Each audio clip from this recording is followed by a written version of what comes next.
আজকে প্রধান উপদেষ্টা আমাদেরকে আহ্বান করেছিলেন জুলাই আগস্টের অভ্যুত্থানের ব্যাপারে একটি ঘোষণাপত্রের জন্য। সেই ঘোষণাপত্রের খসড়া আমরা দেখেছি।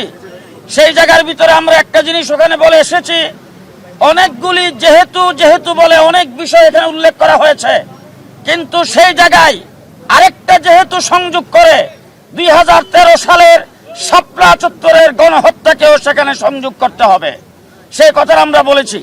2021 সালে পাখির মতো গুলি করে উলামায়ে কেরামকে হত্যা করা হয়েছে। হাজার হাজার উলামায়ে কেরামকে গ্রেফতার করে বৎসরের পর বৎসর জেলখানায় বিনা বিচার আটক রাখা হয়েছে, সেটাকেও এখানে উল্লেখ থাকতে হবে।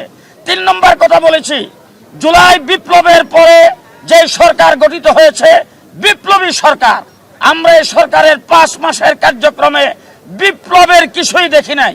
সুতরাং সরকার বিপ্লবী হবে পরাজিত শক্তির দূষর এবং তাদের সহযোগী যে যেখানে আছে প্রত্যেককেই ধরে বিচারের কাঠগড়ায় খাড়া করতে হবে।